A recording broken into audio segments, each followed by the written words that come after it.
Hi friends, ತುಂಬ ದಿನ ಆದಮೇಲೆ ನಾನು ಈ ವಿಡಿಯೋ ಸ್ಟಾರ್ಟ್ ಮಾಡಿದ್ದೀನಿ. ಸೊ ಎಷ್ಟು ದಿವಸದಿಂದ ಅಂದ್ಕೊಳ್ತಾ ಇದ್ದೆ ವೀಡಿಯೋಸ್ ಮಾಡಬೇಕು ಅಂಥೇಳಿ. ಸೊ ಇವತ್ತು ಅಚಾನಕ್ ನಾನು ಸ್ಟಾರ್ಟ್ ಮಾಡೋಣ ಅಂದ್ಕೊಂಡು ಸ್ಟಾರ್ಟ್ ಮಾಡ್ತಾ ಇದ್ದೀನಿ. ಸೊ ನೋಡೋಣ ಯಾವ ಥರ ಇದು ಸ್ಟಾರ್ಟಾಗಿ ನಡೆಯುತ್ತೆ. ಒಂದು ದಿನಕ್ಕೆ ಅಟ್ಲೀಸ್ಟ್ ಒಂದು ವಿಡಿಯೋ ನಾನು ಅಪ್ಲೋಡ್ ಮಾಡಬೇಕು ಅಂತ ಸ್ಟಾರ್ಟ್ ಮಾಡಿದ್ದೀನಿ. ಸೊ ಎಲ್ಲರೂ ಹೋಗುತ್ತೋ ಅಲ್ಲಿವರೆಗೂ ನೋಡೋಣ. ಸೊ ರೀಸೆಂಟಾಗಿ ನಾನು ಧುರಂಧರ್ ಸಿನಿಮಾ ನೋಡಿದೆ. ಸೊ ಪಾರ್ಟ್ 1 ನಾನು ನೋಡೋಕ್ಕಾಗಿರಲಿಲ್ಲ. ನಾನು ಸಿನಿಮಾಗೆ ಹೋಗಿ ನೋಡ್ಬೇಕು ಅಂದ್ಕೊಂಡಿದ್ದೆ, ಬಟ್ ಆಗಲಿಲ್ಲ. ಬಟ್ ನಾನು ಇದರಲ್ಲಿ ನೆಟ್ಫ್ಲಿಕ್ಸಲ್ಲಿ ನೋಡಿದೆ.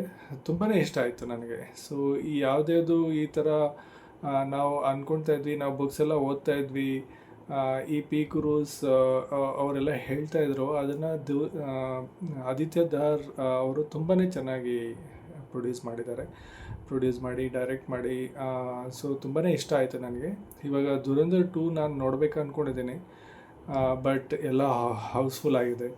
ಸೊ ನೋಡೋಣ, ನಾನು ನೋಡ್ಬಿಟ್ಟು ಅದರ ರಿವ್ಯೂನ ನಾನು ಹಾಕ್ತೀನಿ. ಸೊ ನಿಮಗೆಲ್ಲ ಇಷ್ಟ ಆದರೆ ಲೈಕ್ ಮಾಡಿ. ಅದೇ ಥರ ನಾನು ಕಂಟಿನ್ಯೂ ಮಾಡ್ತೀನಿ. ಇದೇ ಥರ ಒಂದೊಂದು ಯಾವುದಾದ್ರು ಹೊಸ ಟಾಪಿಕ್ ತೊಗೊಂಡು ಒಂದು ವಿಡಿಯೋ ಹಾಕೋಣ ಅಂತ. ಇದೆಲ್ಲ ನನಗೆ ಒಂದು ಹಾಬಿ ಥರ ನಾನು ಸ್ಟಾರ್ಟ್ ಮಾಡಿದ್ದೀನಿ. ನನಗೆ ಯಾವುದೇ ಎಕ್ಸ್ಪೆಕ್ಟೇಷನ್ ಇಲ್ಲ, ನಾನು ಇದರಿಂದ ಏನಾದರೂ ಮಾಡಬೇಕಂತ ಆ ಥರ ಯಾವುದೇ ಎಕ್ಸ್ಪೆಕ್ಟೇಷನ್ ಇಲ್ಲ. ಸೊ ಸುಮ್ಮನೆ ಸ್ಟಾರ್ಟ್ ಮಾಡಿ ನೋಡೋಣ ಎಲ್ಲರಿಗೂ ಹೋಗುತ್ತೆ ಅಂತ. Thank you for watching and thank you for your encouragement.